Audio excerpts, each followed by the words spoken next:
Shepard was asking for it for three. Well, he felt it, didn't he? He was begging.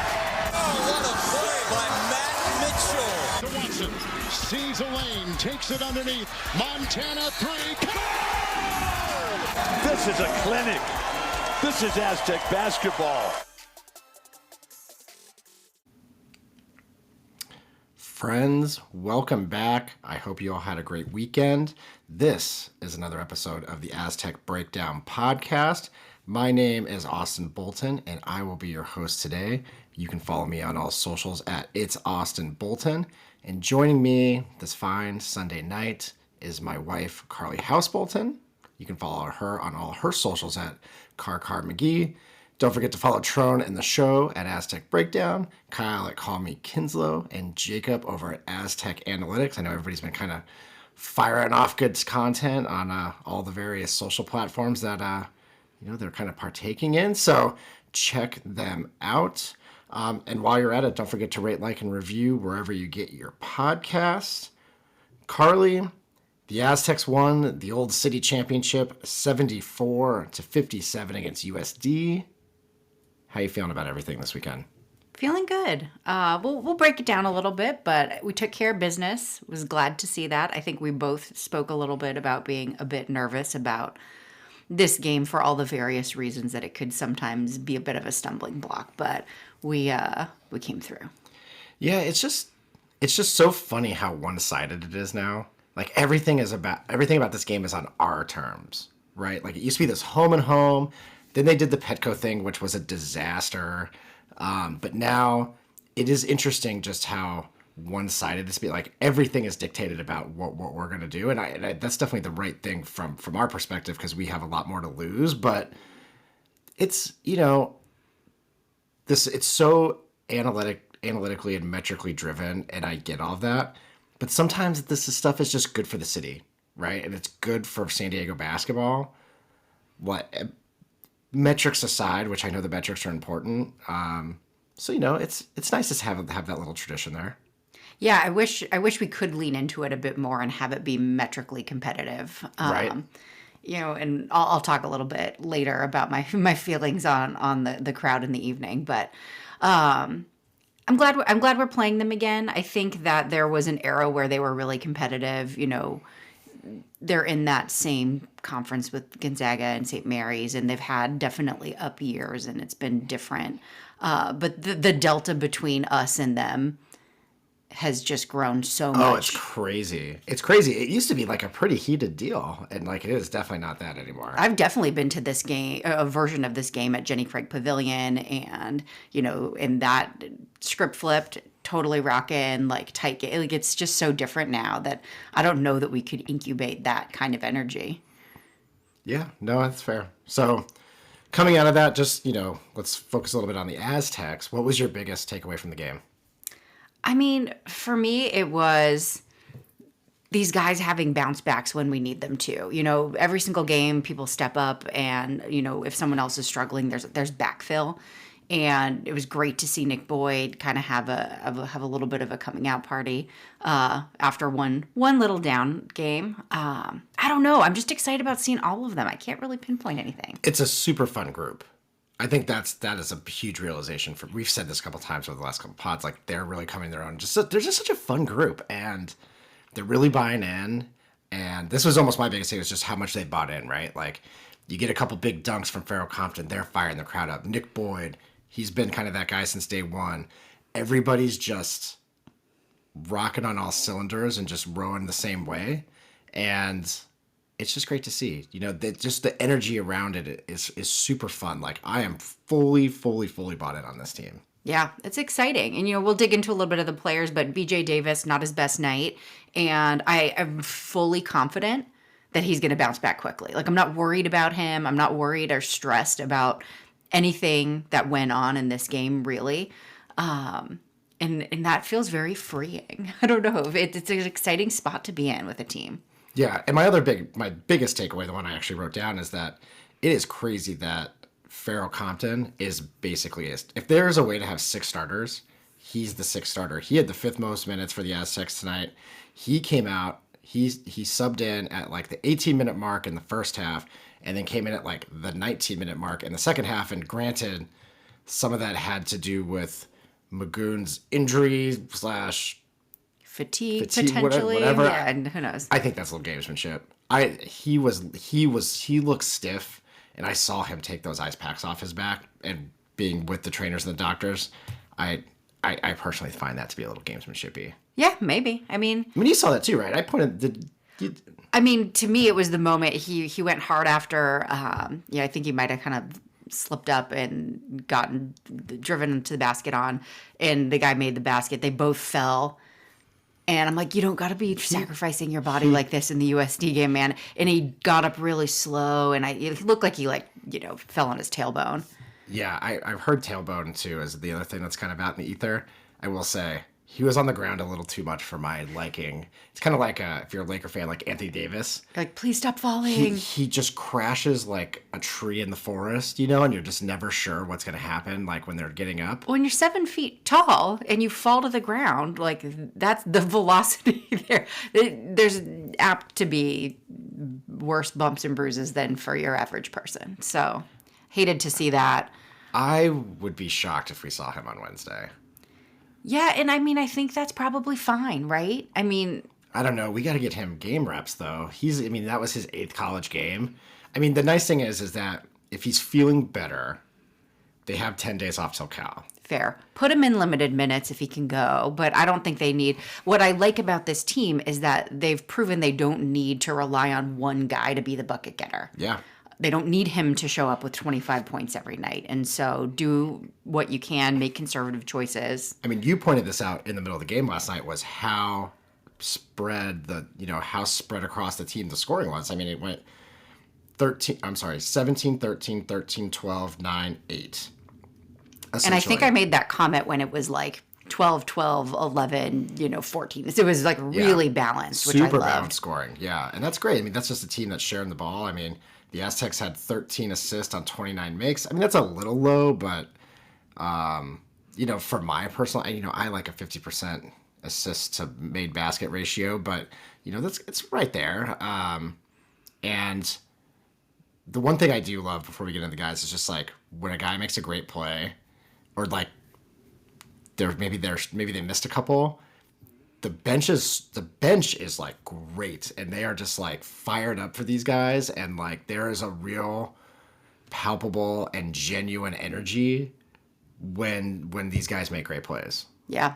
Well, and they have taken the onus on themselves to kind of, stay locked in and re-energize the crowd, re-energize themselves. There was certainly moments in this game where we looked pretty discombobulated, Sure. Pretty much all concentrated in the first half, but was glad to see that, that wasn't, a circle the drain kind of moment. It was, figure it out, lock in, take care of business. Well, like Dutch always says, and this is nothing new to people who've listened for a while, is Dutch always says the best-led teams are player-led teams, not coach-led teams.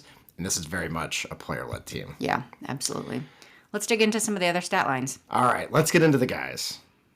First guy on the docket might surprise some, but we really wanted to give our kudos and there's flowers to Miles Heide. 17 and a half minutes. He had 8 points. He had 9 rebounds. He was plus 20 overall. I don't think it's a secret if, especially if you're on like Aztec Twitter or whatever, like it'd been a rough start for Miles Heide. And when Magoon wasn't going back in the game in the second half, Miles Heide showed out. Brian Dutcher talked about it in his interview with Mark Ziegler's press conference. It was in Ziegler's article, the quote of just how stoked the guys were that Miles Heide had such a good comeback game in this one. And it's just got to give him all the confidence in the world. And, kudos to Dutch to stick in the course. And, he's forgotten a lot more about basketball than we'll ever know. And it paid off with Miles Heide last night. Yeah, I mean, that was super important. Like, if he's going to be on the court, we needed to start to see this from him. And to me, it was a real confidence boost. You saw him kind of snowball as the game went on, looking more comfortable. His energy level was unprecedented from any other game this season that I've seen. Even last season. Yeah, that's fair. Where he was like just taking the instruction and like kind of going with it. Like he was giving feedback on defense and kind of putting things out to guys, and was a much more vocal, kind of proactive, just the way that he was approaching the court out there or how he was playing. I thought that was very noticeable. Yeah, I agree. And I think I feel like I even noticed a little bit like some of the guys feeding him, so they looked like they were seeking him out. And I think some of that might have been, this was even in the second half, like getting him some stats, getting him to feel really good about the game. And so that was nice to see. And so definitely wanted to give him that big shout out, and hopefully he can build on it. Just great to see, because these guys obviously put the work in and they're obviously good at basketball, right? Like, our nitpicking comes of in an evaluation of just like watching these games compared to other D1 teams. But like, he's obviously very good at basketball and puts in the effort, and Dutch trusts him. That I don't think that can be doubted as well. Like, Dutch trusts him to make plays, and if it's not going well, he'll take the hook like he did in the Houston game. But it's just great to see what he did. But moving on, let's talk about Nick Boyd a little bit. He played the most minutes he played 31 minutes, 56 at 32 minutes. He was 5 of 10 from the field, 2 for 6 from 3, 5 for 6 from the free throw line. He had four boards. He drew 7 fouls. Big Jaden Ledee line trying to get to the foul line. And he also had 6 assists to 1 turnover plus 25. I mean, just an outstanding night for Nick Boyd. Yeah, I mean, he totally floor generaled. It was great to see. He had an early basket that I was like, oh, thank God. Like this, he needed to see that ball go through the net for sure. 50% shooting, that's amazing. His free throw shooting has been elite. Just his drive to the basket. I think, too, a couple of those moments came where he like kind of took control, took care of business, and those were moments when we were looking a little discombobulated on offense, and he just drove to the basket. And it was just nice to see that leadership, the assertiveness there. The way he just loves to get to that left block, it's like when he needs like his safety blanket, he's going to put his head down, get to that left block, and a lot of times draw that foul. And there's a lot of good times, there's and ones, and other times he'll get to the free throw line. And it does seem like he made a concerted effort to draw fouls and get to the free throw line. And when he's getting into the paint, it kind of, gets a couple free throws. It definitely frees him up for some of those threes. And 2 for 6 is fine. That's 33%. That's perfectly fine. And really, I think the biggest thing is the 6 assists to 1 turnover.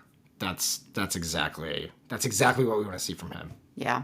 Our guards continue to be great rebounders too. Like that's where we're kind of just hustling for that ball and taking care of it. I think that's a quickly learned lesson from, the games in Vegas. And so that's been great to see. All right. Who do we got next? Let's go to the 6th man himself, Farrell Compton. 6 of 9 from the field, 6 boards, 12 points.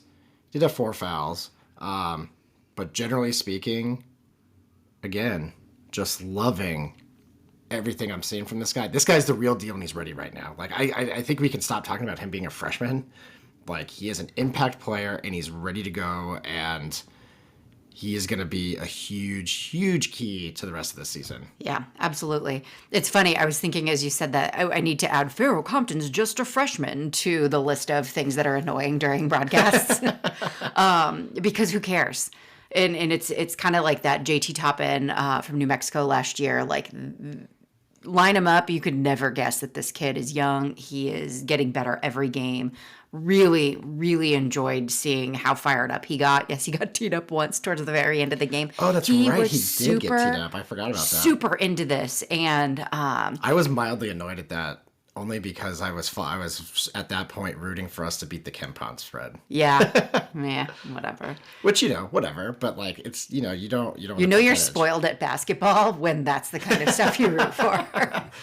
It's like, oh, we really need to beat them by 23. Well, I don't bet on the Aztecs. I don't really bet in general, but like I definitely when I don't bet on the Aztecs. But that you're metric watching. I know just metric watching, and it was important. And I was real down when they kind of crawled back in the second half. It's like, oh, we're going to drop. So Look how down you would have been if they lost. I was actually thinking about, because John Schaefer is always very good about bringing people back to earth on this, about just being like, guys, the win is the win. Like, they play to win the game. Like, the metrics will work themselves out. And I was like kind of telling myself that in the moment, like, oh, it'll be all right. It'll be all right. I mean, a 17-point win is a good win. But once we kind of got to like 17, 18, I was like, all right, can we get to the 23? Yeah, like, fair. all right, can we get there? And then he got teed up. I'm like, oh, that's 2 free ones. Like, we're not going to get, that was just where my mind was at. Yeah. Well, it's fun when that's kind of the level of basketball we get to enjoy at San Diego State. So he's been great. Interesting enough, he said that he was elite at free throws. There's a person on our team shooting 93.8%, and Nick Boyd's shooting 80, which is great. Don't get me wrong. Do you know who's shooting 93.8% from the free throw line? I'm not going to look, but I'm going to guess that it's Miles Bird. It is Miles Bird. Okay, Miles Bird, interesting. Can we just talk about him for a second? Yeah. I don't know if he was on our top 3 No, list, go for but it. to me, the shift with him is that I don't have to think about him. I just know he's going to get in there and do stuff. And so it's funny because Farrow made the list of people we need to talk about, but Miles' stat line is slightly better in some ways. He had more points, more minutes. He was definitely playing a portion of that second half hurt. He was limping as he was running down the field. Yeah, I'm a little surprised they didn't pull him. The only thing I can think of is that he said I'm good, don't pull me. Yeah, but you got to and they trust him. You got to protect these guys from themselves, though. Yeah, no, I agree. I wanted him out of the game in that moment because I think we had enough of a lead that, again, next man up. We have enough guys. We have enough depth. But I'm glad you said that stat because I feel like we haven't been calling out Miles enough. But every game he's had some sort of highlight reel something. Yeah. And it's been great to have him as a leader. Also, he's our leading rebounder with 5.1 rebounds per game. That doesn't surprise me, actually. I feel like even last season, he was just so, no pun intended, he flies around the court. And he's just, always jumping and hustling for the ball. I've never seen anybody like him that just is diving for every loose ball, jumping for every rebound, reaching to grab that, snatch it out of the air. So that's great. All right. Well, that was it. So we talked about Compton. Right? Talked about Compton, So talked Miles about Bird. Nick. We can talk about Jared Coleman-Jones for a quick minute. I think absolutely we should. I think a guy that's rounding into his Aztec form. Yeah. I think that's very fair to say. We kind of talked about it last game, but he stayed on kind of the same ascent. He's 5 of 12 from the field. It's a little inefficient, but 3 of 4 from the free throw line, which is great. He had 13 points, 6 boards. He was plus 23, so that was second on the team. So it was Nick Boyd was plus 25, JCJ was plus 23, and then Heidi was plus 20, and everybody else was kind of in single digits. So That's crazy. If you talk about the people that made the most impact, which plus minus isn't the greatest stat in the world, but it definitely kind of shows a different layer to it for this particular game. Yeah, for sure. I mean, and Jared Coleman-Jones shot 4 free throws, made 3. That's, to me, feels like that slightly moved in the right direction in terms of team performance at the free throw line. I mean, what's 11 of 15 from the free throw line? That's... Don't make me do math. I don't know. It's pretty good. It's pretty good. Let's call it 70-something%. Yeah, something like that. It's Saturday. I'm not night. a math teacher, guys. It's Saturday or Sunday night, and I just had a fat burrito. I'm not doing math. But anyways, Jared Coleman-Jones, just he's finding his rhythm. He's. I was right. 73%. It's pretty good. But he's really finding his own. He's a stabilizing force out there. I feel comfortable with him in the game, which, earlier in the season he was definitely finding his footing, and it was, it's just how these things go. They got to kind of grow into it. And I definitely feel him being a stabilizing force for sure. Yeah, I like it. I mean, that's just the maturity. That's kind of the strength and size, and so He definitely was a little out of control in the beginning of the game when they were definitely trying to get to the rim, and he kind of put a couple bad, just kind of wild shots in the paint there. But he did have that beautiful, just kind of half, just dream shake where he went one side and then right over his left shoulder with his right hand hook shot. It was beautiful. Oh yeah, the left shoulder. I remember that. That was a really, really nice move by JCJ, considering he's supposed to be a perimeter player, and that was right there on the block. So it's interesting too because calling back to the Fresno game and then looking at this game, the level of intensity our opponents are coming out with is kind of crazy, and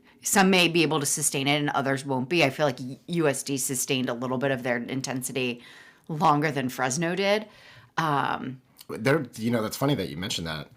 there were 74 possessions in this game, which is very high for the Aztecs. So usually the Aztecs are right around like 67 possessions per game is kind of what the Aztecs play at. And they had, let me see here. Yeah, so they usually play, their adjusted tempo is 66 possessions per game. And they had 74 against USD.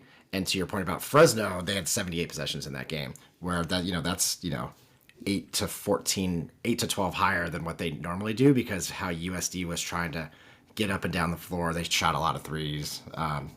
USD shot 32 threes in that game, just trying to get something going, get some points on the board. 6 of 32 though. Ouch. That's well, and I remember you mentioning that stat yesterday and calling out to the Houston game that went into overtime that had less 64. possessions They than had that. 64 possessions in that Houston game. So. And that was a defensive battle. So it's so interesting. I don't always dig into some of that detailed stuff, but I like it. I mean, the only other game we had over 70 was Occidental.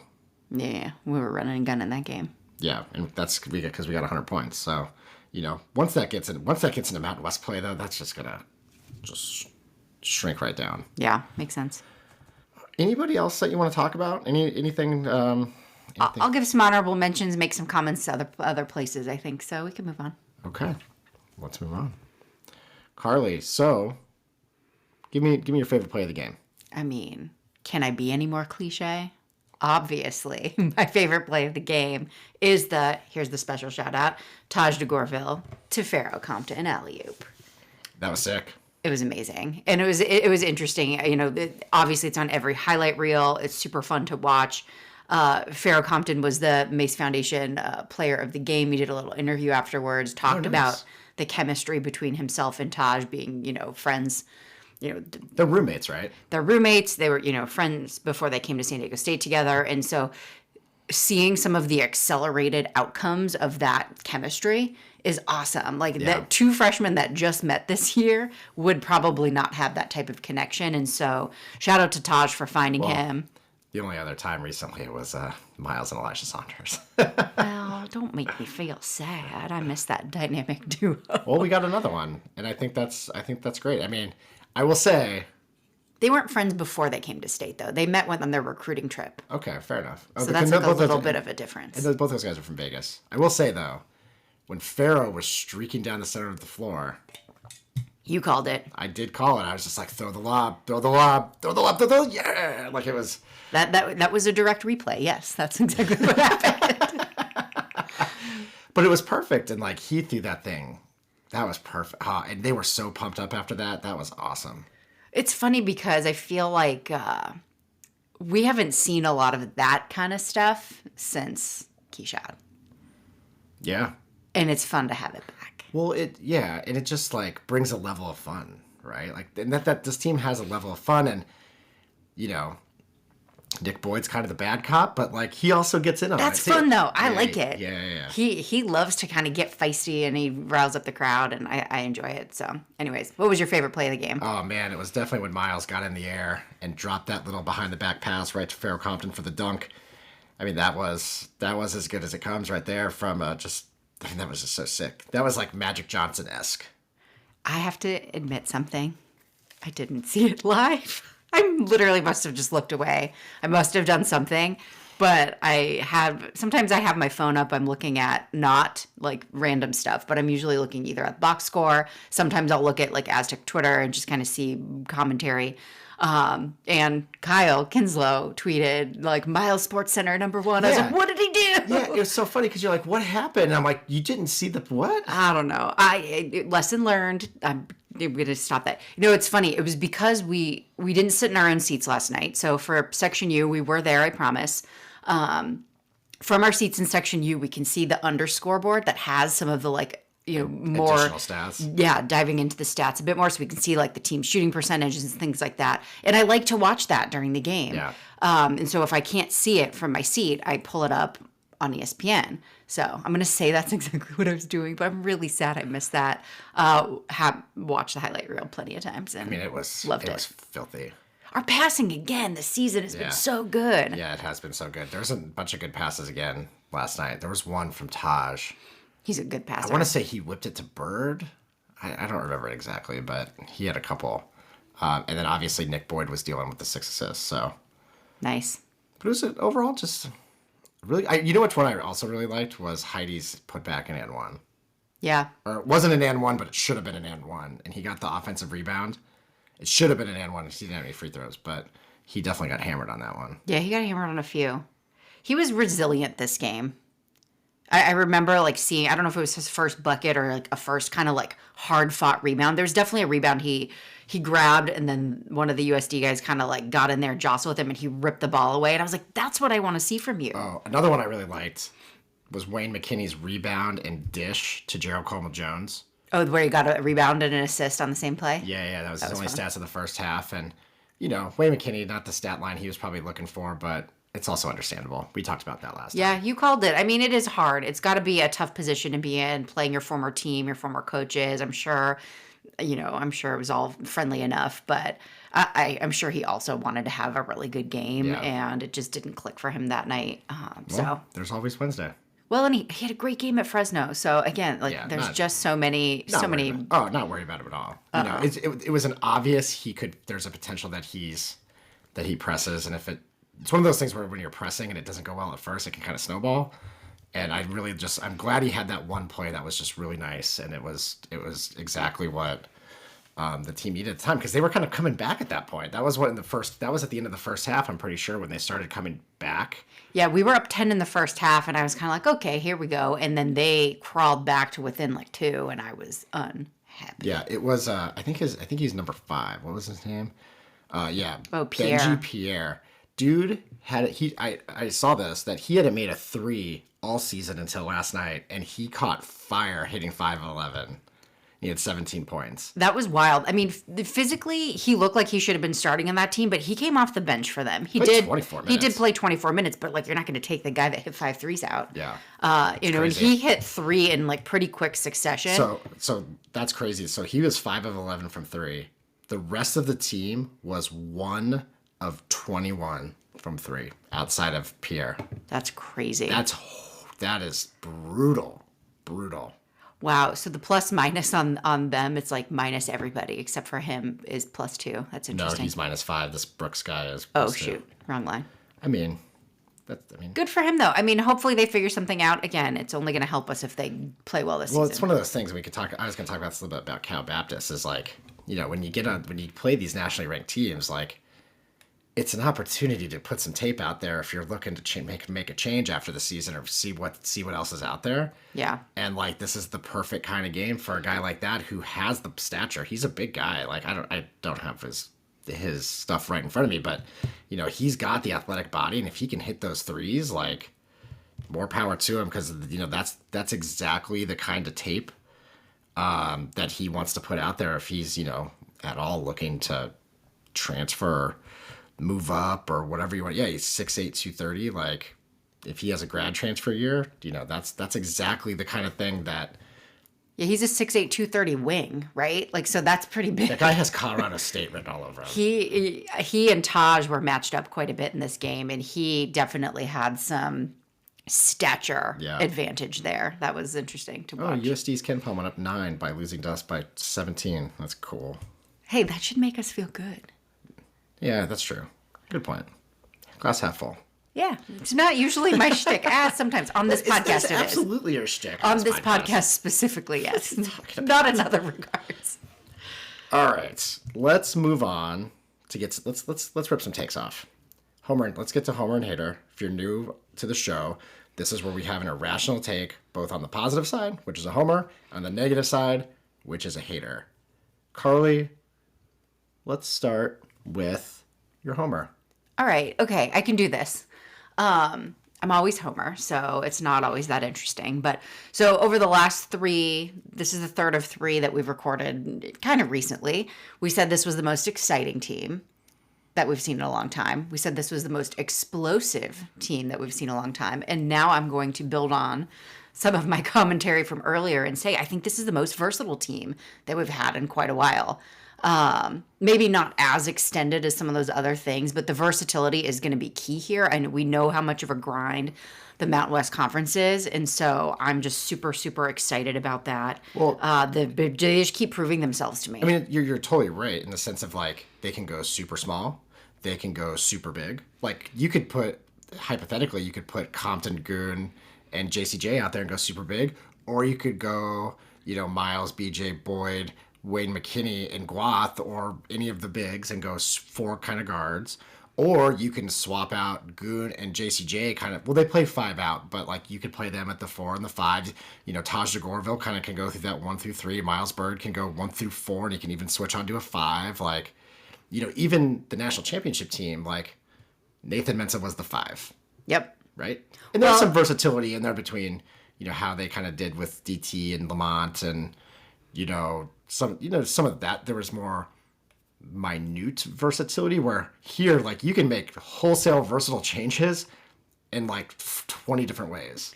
Well, exactly. And if you think about the teams that are thinking of just this last season to this season progression and prepping for this team. And so obviously there's a lot more variable in this era of transfer portal, et cetera, Sure. et cetera. But last year, every single team that played us game planned for how to stop Jaden Ledee. It's true. And that was the focus. That's true. Like that was it, really. I mean, yes, there were other really talented people on that team, but stopping Jaden was the thing. And now when you have Goon that can go off for 25, Nick Boyd that can go off for 20, 17 to 20, any one of these guys can have a night. Houston's goal was to take out BJ Davis. Right. And so next man up. Yeah, no, I think that's good. I think that's totally right. I love this team. I really do. Like I am so, like, football was draining for a lot of reasons. And it was like, oh, we're kind of going to the next season. Like, okay, like, let's go to the games. Let me tell you, I am just fully on board. And just like, I can't wait to go to the next one. What's fun about this team, too, though, is like this team has the potential to like keep most of the band together. We don't have a lot of old guys. I mean, JCJ and Wayne. I mean, it's just a matter of, there's a potential, Yeah, I mean, we're going to have to step up and make sure we're competitive. I think it's also more of, too, like, the NBA could come a-calling for a couple of these guys. So, there's fair also enough. that.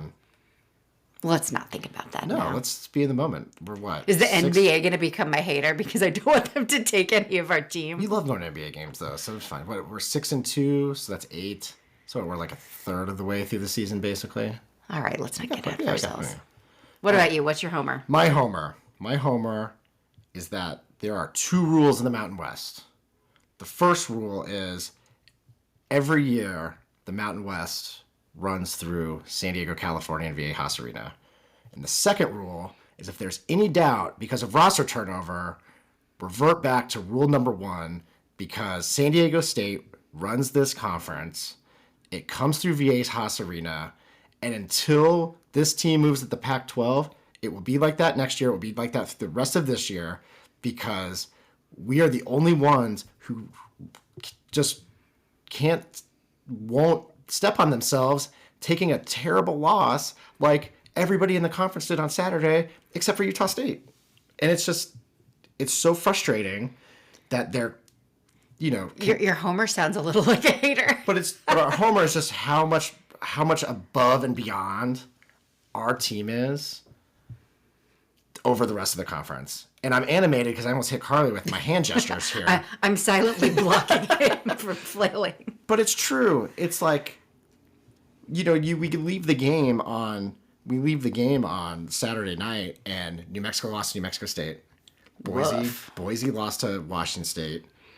I don't even know the full breadth of it, but it was horrible. And yeah, Nevada lost. It's just super frustrating in the sense of just like they demanded we go to this 20-game schedule, and it was like, okay, well, great. We had a six teams that made the big dance. To think that was going to be the new norm and that we would have this kind of stacked conference that would do that every year so it justify the 20 games is unbelievably short-sighted and not like, hey, let's see this over maybe a couple years other than like, hey, we had this one extreme example and now let's go to the extreme scheduling thing. Like, let it play out a couple years before you make a drastic change like that. Yeah. I mean, I think that whole decision was totally advantageous to teams like Air Force and Wyoming, who nobody's going to want to play. Well, even Utah State, which, nobody wants to play either. Yeah. No one wants to travel there. And so. And at least Utah State wins their games. What sucks is that a lot of these Mountain West games probably are still going to be like hard fought for us. And so it's really frustrating to see some of these early season losses from those, opponents that we have no choice but to see multiple times for the rest of the year. It's a grind, and the league is hard. So sorry, going back. So this was the Mountain West on Saturday. The Aztecs beats USD. Air Force beats Stony Brook. And Utah State beat Utah Tech. Those were the 3 wins. Every other team lost. So Boise lost to Washington State at home. So they were at home. Fresno State lost to Santa Clara. Colorado State lost to Colorado. New Mexico lost to New Mexico State. Nevada lost to LMU. That's not good. Just like, WTF, mate? Like, what's going on? UNLV lost to Creighton, but we don't really care about that one. UNLV lost to Creighton, but that's fine. I forgot that one. Yeah. I mean, that was the only one that kind of like makes more sense on paper. Some of these other ones like were metric landmines. I mean, LMU? Yeah. I mean, come on. Like, New Mexico State, like, I'm pretty sure they're in the WAC, right? Like, those are games that they can, I mean, at this point, only us and Utah State are really playing for at-large bids unless Boise goes on just a wild run. Like, we're talking 15, 17 games in a row where they take out us a couple times and once at Viejas. Like, otherwise, we're looking at a 2-bid league, 2, maybe 3-bid league. Well, I don't want us to be like a 2-bid league, but I certainly don't want Boise to win those games. So. No, but I'm just saying, like, that's the path for them, right? And it's just frustrating, like, we get this one great blip on the radar. They make this totally reactive, kind of overblown change, and it's going to totally bite the conference in the butt this year. Yeah. I actually don't know that those two things are as tied together as you're making it seem. I think that's something that's been pushed for a long time. It just happened to kind of follow that. I think she had more of a ground to stand on. Fair. Because there was going to be 5 or 6 teams. It's like, hey, look, we can go to 20 because 5 or 6 teams could legitimately be in March Madness every year. And I think that was just a naive thing to think at the time. Fair enough. If that's... Again, this is irrational, but like, seems pretty stupid looking back. Well, I mean, we were never happy about it. It's the worst thing for us and others at the top of the conference. So you're right, and it's only gotten worse. Yep. All right. Anyways, hater. I feel like we've been on a hater streak, so maybe we should keep these ones a little brief. That one got kind of negative, kind of fast. Well, no, it's just that everything runs through Viejas, and I mean that part's good, but the rest of it's kind of ranty, and I'm like, I don't like hating. I'm gonna say one though. I prepared it in advance. I did think of one. Go for it. All right, so it's not a hater light, but it's kind of in that vein. Viejas was a little weak. I don't think that we should have not sold out that game. This team and how we're playing so far this season should have home sellouts across the board. And you're playing against a crosstown, like, I won't call them a rival, but like, even with... It has a name. It's the city championship. The game has a name. I've never heard that before. Really? There's like a trophy for a while. I'm pretty sure. I mean, it doesn't seem worthy of that. But regardless, I feel like, yes, it's December. I know there's a ton going on, but I was pretty disappointed at how red Viejas looked, including the red jersey. It just was like, blech. Like, you could tell there's tons of empty seats. December nights trip people away. I know. I mean, honestly, it was even like the traffic. But I mean, even like, you think about like our friend Mike, who we went to the game with, was trying to give away a couple tickets. And I think a bunch of people were like, no, sorry, like, we're going to December nights tonight. Yeah. So, my hater is like a little bit on Viejas, but maybe it should be on December nights. We went Friday. That was our choice. Go to the game Saturday. You got 2 nights to choose from. Yeah. And then, okay, so mine on top of, a little too much red. I must say, from an aesthetic point of view, an elite jersey night with the reds. They were beautiful. And the dark blue with the navy, or the dark blue with the light blue letters for USD. Like, it was a very aesthetically pleasing game. But my hater is that the Reds got to go. They got to go. They have bad juju. And it has been that way forever. If you're, it's funny because nobody kind of mentioned it. I kind of threw it out there. And then after the game, it was, or like in the middle of the game, is like, the Reds are biting us again. That we're going to have to crawl out of another one. And Weedham Tex on Twitter did say something. He goes, only the real fans know. No, something like that. Yeah. He was mad in advance. And yes, I agree. Like, they looked sick. They did look sick. I must, like, the shirts they wore with them, like the shooting shirts over them and the shorts, like, I would buy that. Like, great, good on them. Bring more money in, revenue share. But man, we just, like, it's just, I don't know what it is. Yeah, the first half and the jersey thing, definitely, the correlation there is pretty close to me agreeing with you. I like the Reds in theory, but not in practice. All right. Anything else looking back before we move a little bit forward? I don't think so. Kind of glad to have this one behind us. I mean, I think between the jerseys and the crosstown thing, we had some concerns, and I'm glad it turned out the way we needed it to. See, what would be cool though is if we didn't have the 18 game schedule, we could probably play one more non D1 game, and we could have put Point Loma in there, and we could have played everybody and given a little bit of that Viejas love to all of San Diego basketball, including San Marcos. But Gloria Nevarez just had to ruin that, didn't she? Oh, hater. No, she does a fine enough job, just not in our interest. That's why we left. Well, and especially that the writing on the wall for us wanting to leave has been there for long enough that she didn't need to put our best interest at the priority of any of this. For sure. Okay, so the metrics as of tonight, we're recording this on Sunday, December 8th. We did drop a couple spots in the net to 40, and we're kind of at the same spot at Ken Palm at 36. So it was kind of, even though we didn't hit the Ken Palm spread, it didn't really hurt us kind of one way or the other. We just got the win, which is the most important thing. And our next home game is Wednesday against Cal Baptist. That is at 7 p.m. Your view locally here in San Diego and Mountain West Network if you're outside of San Diego. Carly, give me something that makes you a little nervous about Cal Baptist. I'm just nervous nobody's going to come again. I mean, it's a Wednesday night, so that's harder also. If people are busy in December, like, do you drag yourself out to see what is hopefully not that competitive? I mean, Cal Baptist, don't let it fool you. Like, they're, I think, better than some of the other teams we're going to see this season. They're better than both Fresno State from a metric standpoint and USD. They're at 177. It's middle of the road. Yeah. So, not exactly like the brand interest that might get butts and seats for some of these other games, but yeah, I'm afraid people won't come. Our team thrives off that energy, as always, and we saw it live and well against USD when we finally got fired up, thanks to Farrah Compton. But yeah, I mean, I don't know a lot about Cal Baptist, so tell me what I should be worried about, if anything else. Listen, there's two guys that I'm looking at here. One is Dominique Daniels. He's their leading scorer. He averages 21.7 points per game. He is 5'10". So it's one of those things where he's either going to try to go for the game of his life to put some tape out there, or he's going to be in the torture chamber for 40 minutes and it's going to be one of the worst experiences of his life. Yeah, a 5'10" guard on a 5'10" guard, BJ Davis is shutting that guy down all day in my books, I bet. And I think BJ Davis is a little taller than 5'10". Is he? Yeah. Oh, sorry, BJ. But, it's one of those things where, it's like the guy He's 6'2"? Wow. Yeah, it's like the guy from Irvine. What's his name? Why can't I think of it? He was friends with Lamont. The little guy who torched us all the time. Oh, he's not there anymore. He's not there anymore. He went to Butler, right? Yeah. But I'm sorry I forget your name, but because I respect you. But one of those things where he came in and he's gonna bang threes and he could put some points on the board.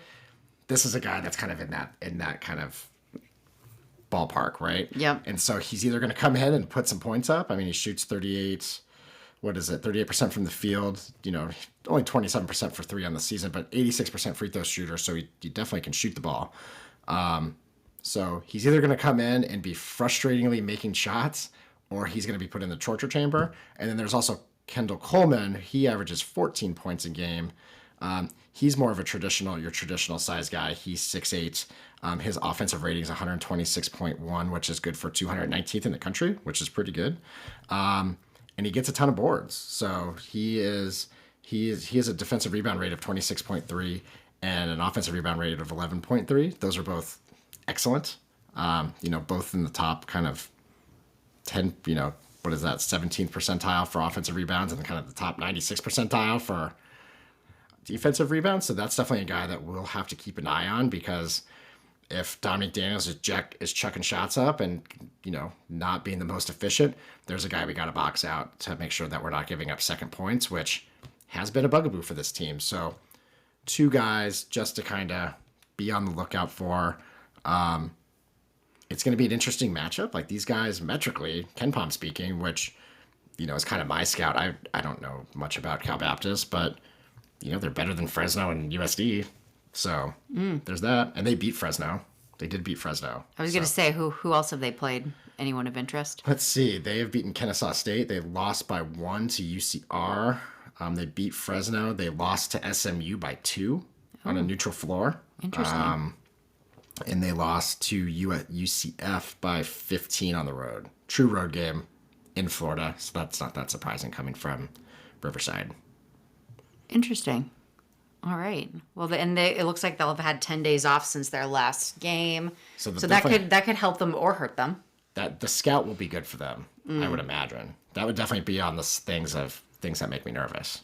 But well, they won't know if Magoon Gloth is going to play because he's hurt or he's fatigued. Yeah, I mean, they have, looking at their top 6 guys that play, nobody's taller than 6'9". They have a 7-foot guy, Brady Hinage, but he plays 23% of the minutes, so, that's like 8 minutes a game or something like that. So, the size we will definitely have there, and it's, we talked about the Magoon games over short teams. Like, this definitely, that's something that makes me optimistic.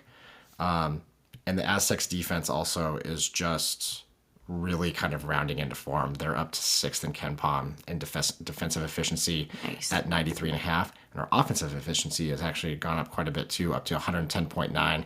That's points per 100 possessions. And that's 77th in the country, which is, for some Aztec teams, pretty good. But the defense, they were sitting at kind of 12 for a minute, and they've bumped up to 6. Nice. That's great. Anything else that kind of makes you optimistic going into this one? I mean, I think optimistic, again, it's the versatility. Like, I imagine BJ Davis will have a bounce back game here. I hope he does. I feel like this is a good game that we need everybody to have a balanced game at least, and contribute in some way, because we have to carry that into Cal, and we have that finals break, the 10 days off, and we can't have anybody have a rough game and have to carry that forward, for that 10 days. If you have a bad game and then you get 10 days off, that's probably like really annoying, because you want to just shake it off and move on. Oh, 100%. So that's what I'm kind of pushing for. Like, let's play solid, get through. Yeah, 100%. What about you? It's just kind of, if the Aztecs play their game, this shouldn't be a big deal. They're favored by 16 in KenPom.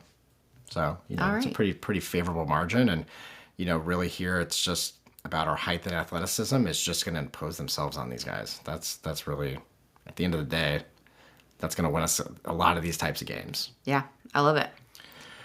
All right. Anything to plug before we go? Wednesday night, I think they're doing a Toys for Tots drive. So if you come to the game, bring an unwrapped toy. I think there are going to be some collection bins. That's pretty cool. Yeah, I also believe they're going to have active Marines kind of manning the stations, which is cool.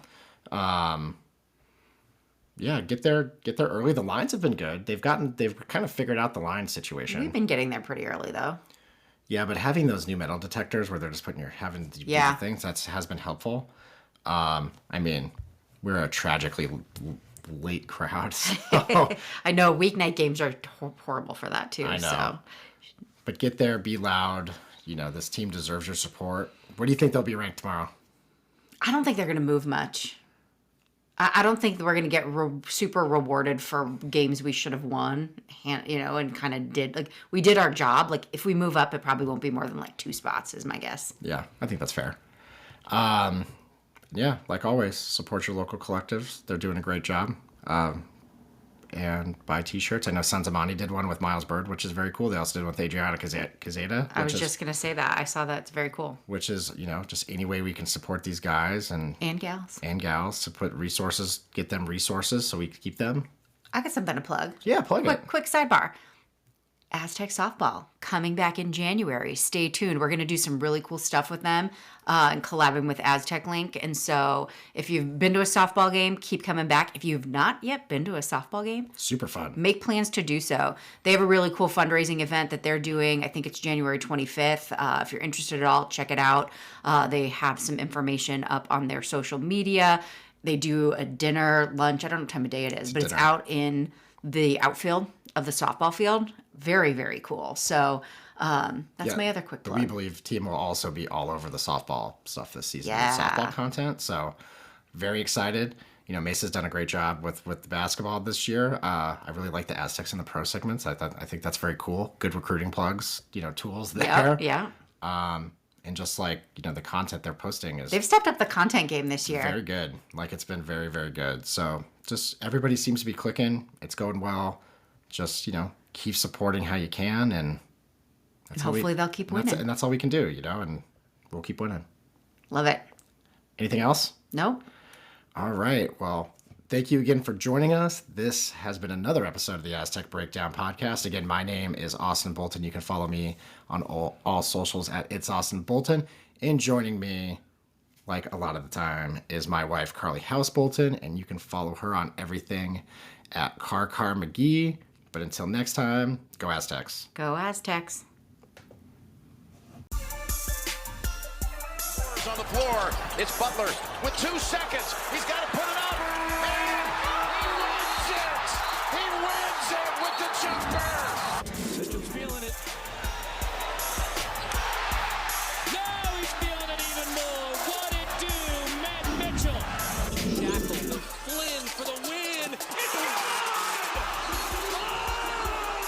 Malachi Flynn! Over the rim.